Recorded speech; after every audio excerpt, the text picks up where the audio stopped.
name is Roderick Uda. I work for a festival in Holland called Afropop Festival, which is one of the major Dutch festivals. It's a free pop festival. Hi, my name is Laura Kieselhoff.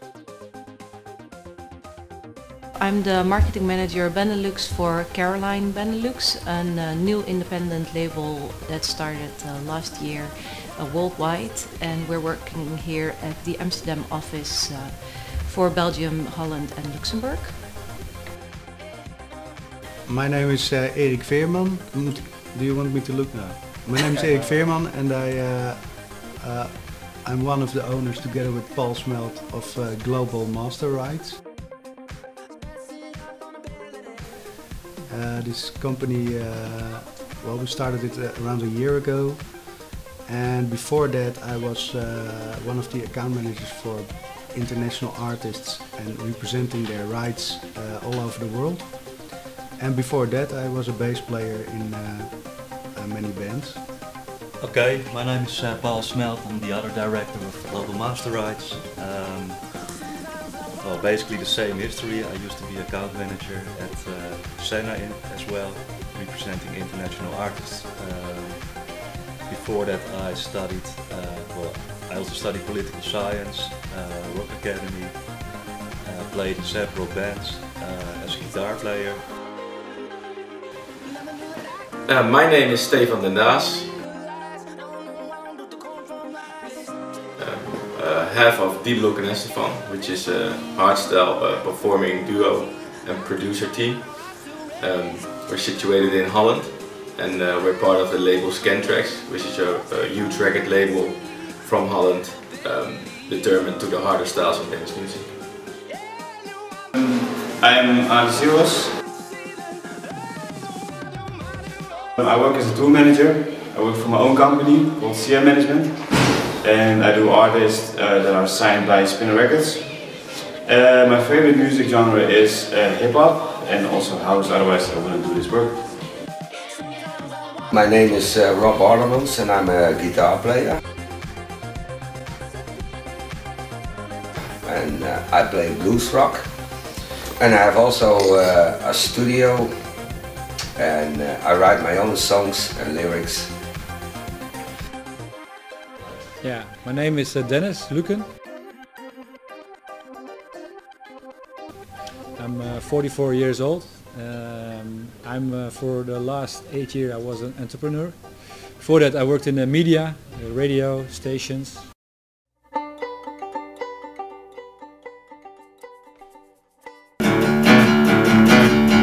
When the vocals come, you have to change it. As a woman can be, or the dynamics, but some people they play. It sounds constantly the same, but you have to put dynamics in it, and that's what I like to do when I was young.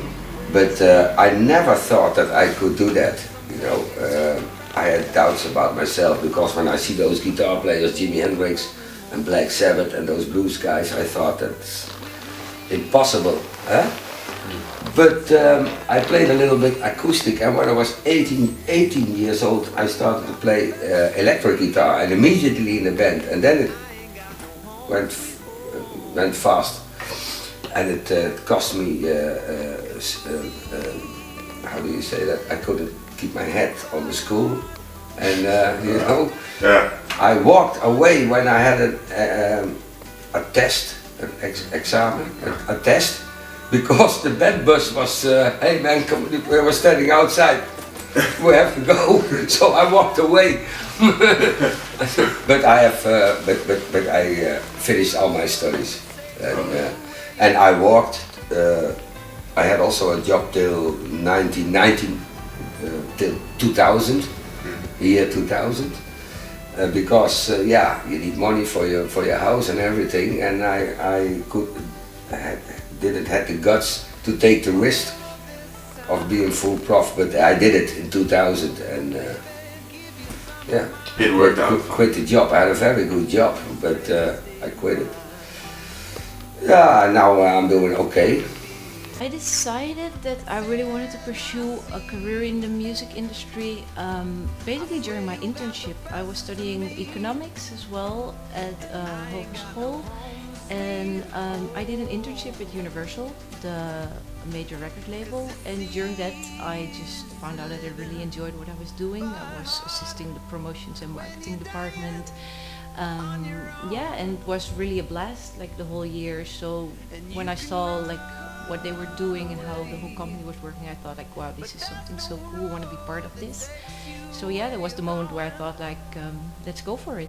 It was a bit like a coincidence because I was working in insurance business, and I wanted to do something else. And then I applied for a job at a radio station at Sky Radio. And that was in fact my first contact with the music scene. And I liked it so much that I stayed in there, and after almost 10 years I started my own company, and it was also of course in the music business. So it was like more sort of a coincidence. I didn't really choose to work as a starting point to work there, but when I worked there I loved it, so I still do. I was always a big fan of music and dance in particular. At one point in my life, I was really fascinated by DJs and the music that they were playing, and I was interested in how producers make their own music. So I started to educate myself and learn from others and from the internet how I could make my own songs and what it takes to be a good DJ and a good performer. And when I started learning, and I was like in the middle of that progress, I met my companion, Diederik, which is also a good producer and artist. And when we started working together, we really found our own sound, which wasn't there at the moment, but where we thought there was a big market for, and what we were missing on parties when we were going to them.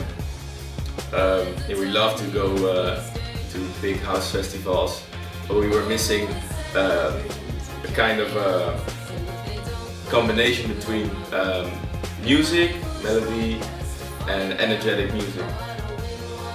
So we started to make that ourselves. We wanted like powerful music, but with a lot of emotion in it, melodies. And when we started to do that, a lot of DJs picked it up like almost right away. And organizations were interested in that music and started to ask us to perform on their events. Well, at least it's not necessary to study something like music management per se, because I can prove that I didn't, and a lot of people I've worked with didn't really study it. What you should have is understanding of the business and understanding of music business, and that's not something you can learn in school. That's something that you need to experience. Music business is all about experience, and I started 10 years ago as a volunteer. I volunteered at Apple Pop, and I also volunteered at a couple of other events. I met people when I did that. I showed that I was eager to. I was not in music business because I wanted to be involved, because I thought it was cool or something. I just was interested in how an event was run, and I thought it was nice to be part of building towards one goal together. So that was my reason to start doing it, and I volunteered, and I showed that I was eager to make it. I was eager to at least put all the energy in it that I had, and to make it a success. Well, probably about 15 years ago when I started to play guitar. First had this very broad vision, I want to be a guitar player and do all the things we dream of. Well, that never really did happen with a lot of success. So I think it was a natural thing to go and study at this music academy. So yeah, sort of natural thing to go into the music industry. I never really thought of it. Hey, I want to be a director of the company and the music rights or whatsoever. That was a step-by-step thing for me. Yeah, for me, when I was young, I come from a musical family. I had an uncle who was a guitar player, and he inspired me a lot with all the music he made. And from that point on I was thinking about, hey, that's a great, nice thing, the music in general, and I went to a lot of concerts, and when I started to play the bass guitar, I was for the first time really thinking, hey, I can make my job out of making music.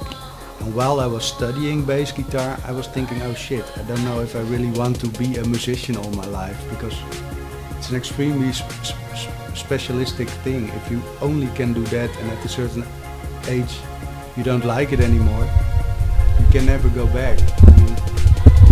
So that's why I decided at when I was playing in all these bands and stuff, I found out, hey, this business side of the music is also an interesting thing, and a lot of artists are not aware about how contracts work or how their rights work, all those things. And so I more or less started to get interested in those things and decided to start studying music management. And yeah, that's how I more and more became involved in the business side of the music industry. I never had the ambition, because I'm like 22 right now, so I never had the ambition to go to the music business. I just rolled in like 4 years ago with my two best mates, and yeah, from last year on I thought I want to do this for real. That's when I started the company and stuff. Well, my two best mates were like DJing in a local club, and I was with them all the time. I was the guy that getting the beer and getting the drunk guys off the stage and that kind of stuff. And then we decided we want to take this to the next level. And they were producing their own tracks, and they got signed by Spinnin' Records. And that's the point where they said, okay, we need to take this professionally, so if you want to be on the team, you need to get professional also. So that's when I got a name and a function and so on, so on, so on.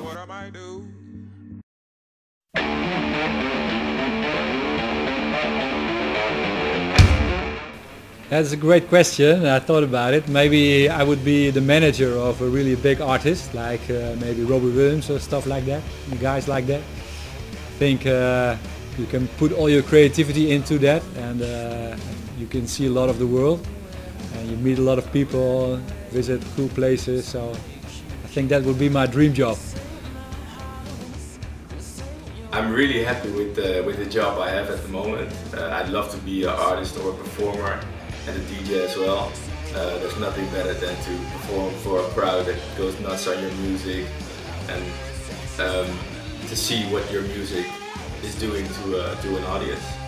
But if I wouldn't be able to perform anymore, I would love to be an artist handler or an artist manager, because I know all the things that come with being an artist, and I think I can educate and guide someone really well in their career. In all honesty, if I could have any job in the music industry, I doubt it would be anything different that I'm doing today, because I really enjoy my job, and yeah, I think if I wouldn't be happy, I would probably have been looking for something else. So I'm very much content at the moment. So there's no other job in the industry that at the moment I desire a lot. Maybe after tour managing, because I don't see myself traveling around the world till I'm like 40, 50. I want to be a booker, so book artists at clubs and festivals and stuff. But also in the same music style, or? I don't know. Right now I'm settled, so I like the DJing and the traveling and stuff. Maybe I want to go one day at the hip-hop genre. Well, for me, what we do now is really what I want to do. I've been working at several companies in the music industry, and I used to be involved more with the creative product, but I do like to be working on an international level, and when you're based in the Netherlands and work with Dutch artists, the international level is a bit, well, it's not there actually. So I really like what we do now. Now we represent artists and record companies from all around the world, and we are active much more in the business side of things, which sometimes, well, is a bit like I'm missing the creative aspects a bit, but we're working on that one. So maybe we will start our own label in the future and start releasing our own repertoire also. So what I'm doing now is exactly what I want to do. Yeah, and that's really the nice part of this job, the combination of business side of the music industry, so more into the real figures and money streams and stuff, but also still the artistic component, which is still there because we have direct dealings with all these record companies releasing repertoire, and these guys are more focused on the creative side. So yeah, I think this is really one of the best jobs at this moment.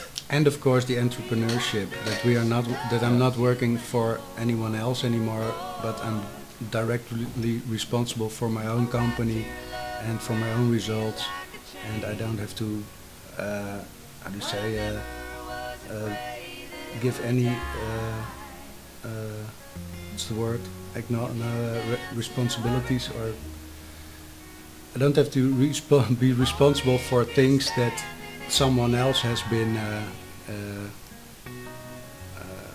giving me to do or something. I decide myself what I want to do and how I want to do it, and if it goes wrong, I'm the only one who has the problem, and I don't have to give anyone else some notice or whatever. Oh, that's a lovely question. No one ever asks that. Well, that's a good one. I think, well, I would definitely love to work at one of the bigger international companies, because I really like making contact with people in the music business all around the world, because one of the reasons I'm in music business is because of the creativity. I really like the working with artists, because artists are the most creative people in the world. They create stuff, they create songs, and they really inspire me. And I most like working with artists from all different backgrounds, from all different countries or cities, because that gives even more creative influence.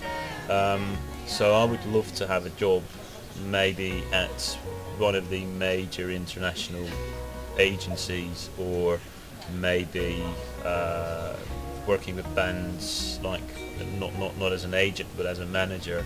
A bit what I do now, but on a bigger scale. That's what I would love to do.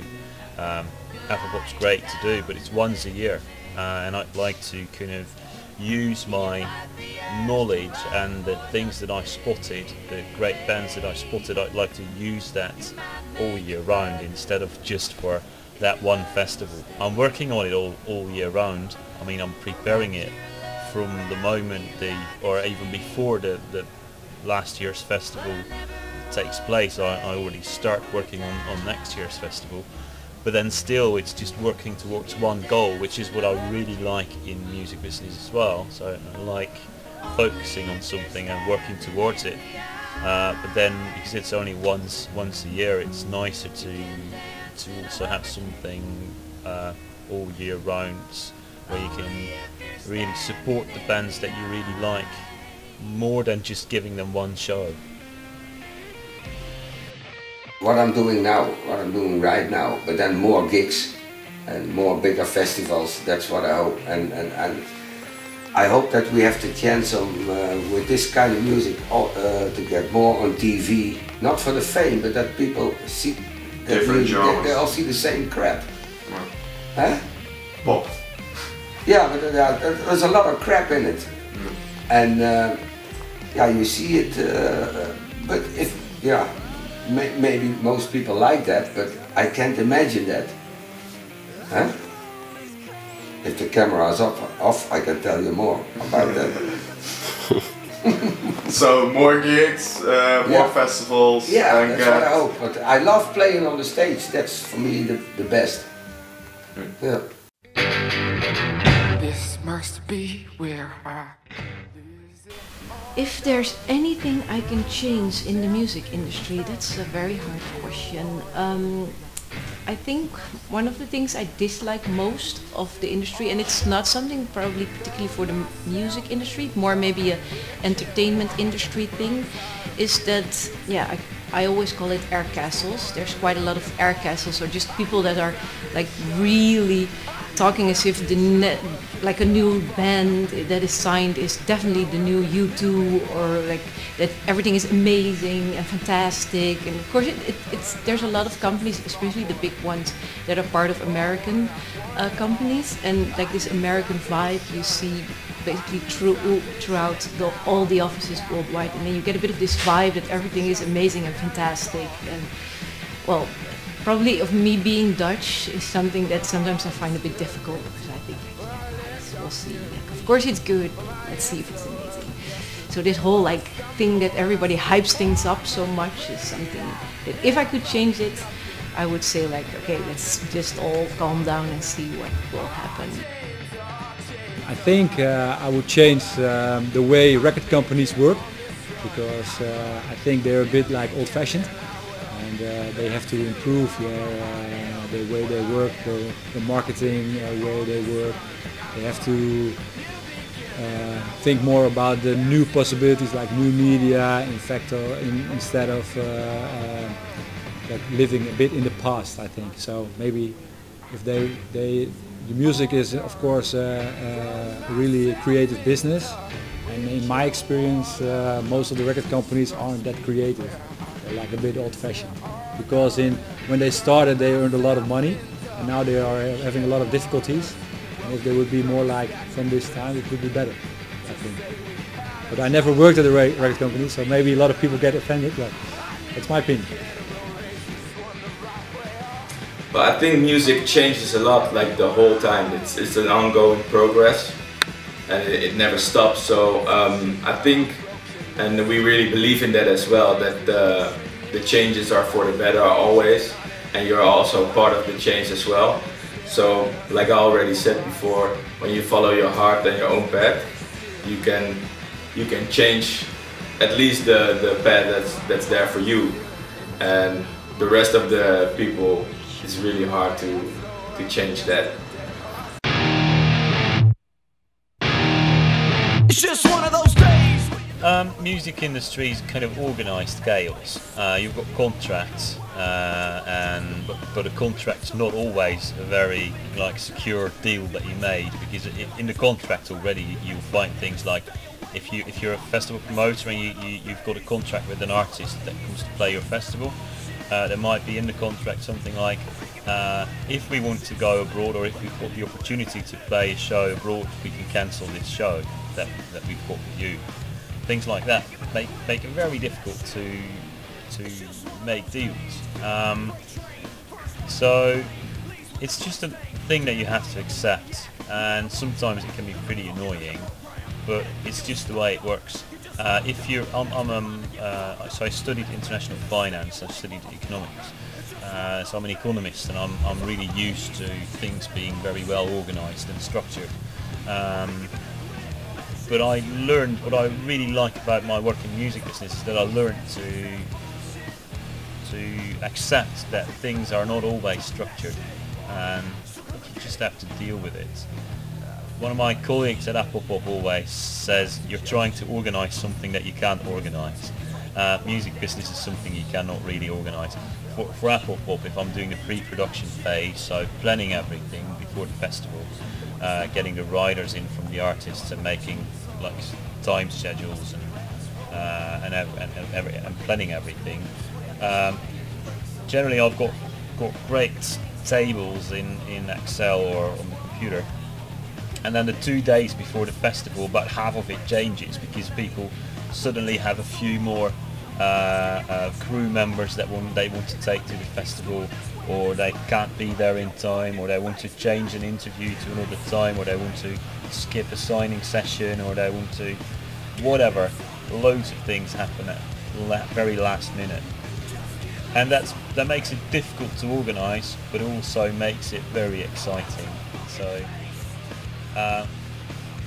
it's just something I really like, and something that you have to accept if you work in I think a lot of people but it's also how people will perceive the industry, mostly because, well, I think the big difference, if you look, for instance, at the film industry and the music industry, is that in the film industry, like all the marketing teams and the promotion teams, they know 3 years up front that a big movie is going to be released in a certain time frame, because by the time that a movie started to be shooted, they already have the whole time schedule ready for when they're going to be finished shooting the movie, when they're going to edit it, when it's going to be ready, when it's going to hit the cinemas. There's such a long lead time that you start your marketing promotion campaign a year up front with trailers and poster campaigns, and this whole the whole lead time of the marketing campaign is very long. While in the music industry, we work way more with persons, with artists, the creative persons behind the product. Of course, the film industry isn't different, but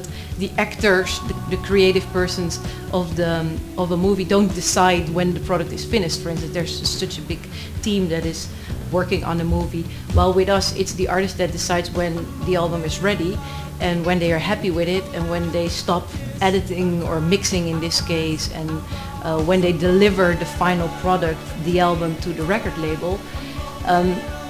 And they're artists, they're very creative persons, but normally not the most organized ones. So it happens quite often that the master tape of an album gets missing, and in the end it's being found in the bed drawer of an artist. This happens, for instance, with Erykah Badu, where the tape of the final master of the album was missing, and nobody knew where it was, and the album had to hit the stores a month later, but we didn't even have music yet, and it turns out it was in her bedroom in a drawer somewhere. She just forgot to deliver it to her manager, who delivered it to the record label. So for us it's always like a bit of a guess when the product is finished, when the artist is finished with his or her music. And then we have a lead time for around 12 to 20 weeks when we're gonna actually release the album. So it's a very short amount of time where you have to get everything ready, get all the retailers on board, media, make a whole promo and marketing plan. So that's very different from other industries in the entertainment industry. So yeah, I can perceive that might come across a bit chaotic if everything changes so quickly, and you need to sometimes postpone stuff or suddenly bring it forward and change your plans because artists don't want to do promo, they do want to do promo, or all these kind of things change with the day basically. So yeah, that can come across a bit chaotic probably. That's right, I think. Yeah, you have to make very good appointments, and a lot of people don't sign or whatever, or they make half appointments, or they. You have to be. You have to make good appointments. That's actually and know what you want, and always make no half deals. I made also mistakes with that. From okay, we sign it later, and then the problems come after a year or 2 years. From hey man, I got so much money from you because you said it to me. I said, okay. But the market is very difficult because there are a lot of amateur bands who play very cheap, and they play in small clubs, 3 bands a night, and they bring all their friends, so they play for free, so the club is full. And we can't play because we are too expensive. So you have to figure out how you can get good gigs. I don't really think it's chaotic. It's more like a dynamic market where things change really rapidly, and you have to react on that pretty quickly. But in some cases it's also not that dynamic as you think it is, because as I told you already about the record companies, they're like these big boats who sail a certain course, and they don't change that often. So it's not. I think it's not that chaotic as you think it is. It's more like dynamic world, and you have to be very alert. That's I think in every occasion you have to be alert. So. Because when you're organizing an event, then it's really hectic and really pretty a lot of pressure is on your shoulders, because you have the responsibility for so many people. So in that case, it's a bit you're right. It's a bit hectic and chaotic, because when you organize a festival, you build up to a certain point. It's 1 day or 2 days, and everything has to be perfect. So that's really a hectic situation. After that, when it's finished, you feel like a balloon which is empty because there's so much pressure on your shoulders.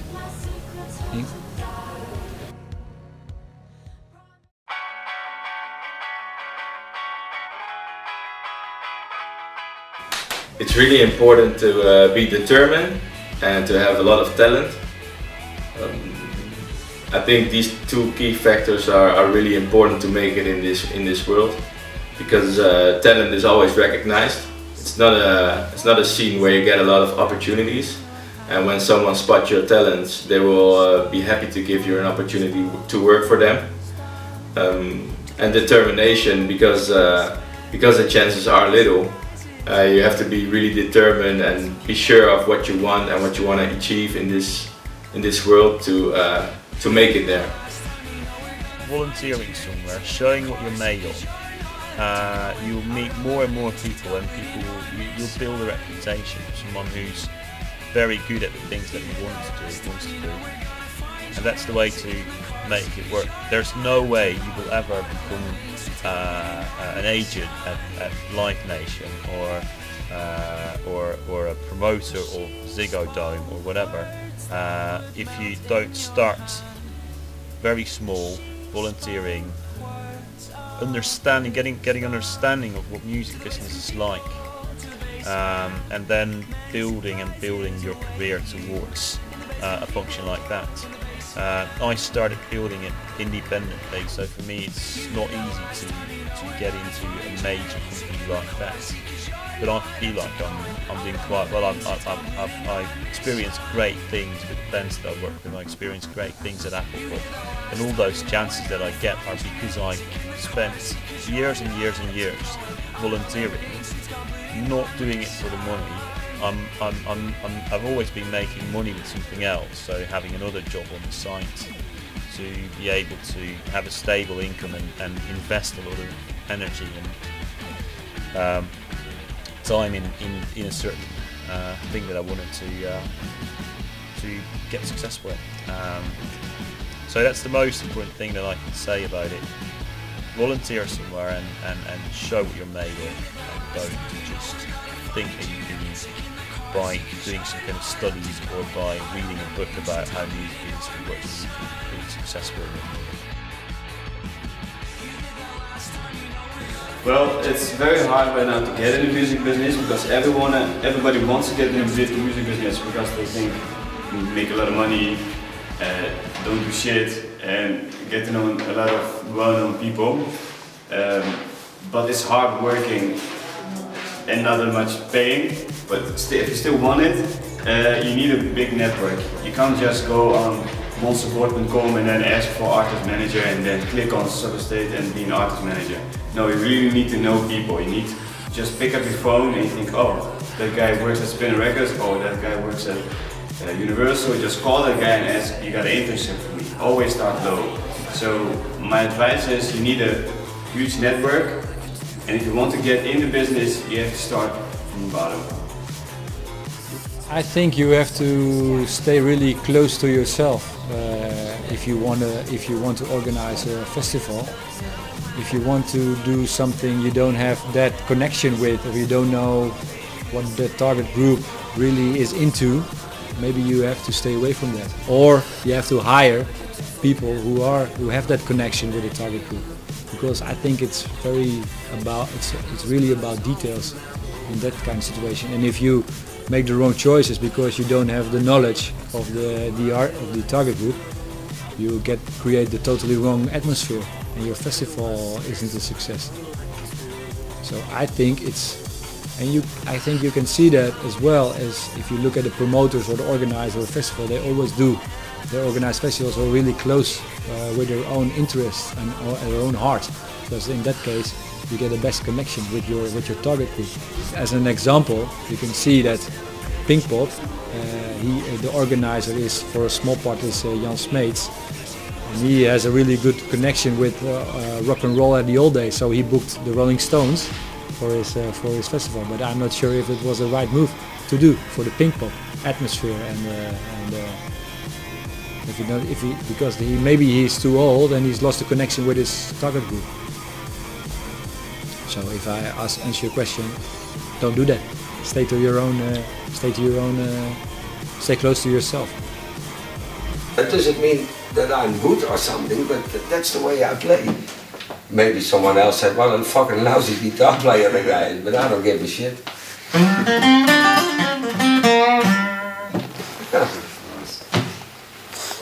Blues licks, that's it for me. But I can also play, yeah. But I don't like that so much, that stuff, you know, that tapping. But I do it sometimes on stage for the fun, or I play extremely fast. It's just gimmicks, but it had nothing to do with good playing, man. You have to put the right note on the right spot.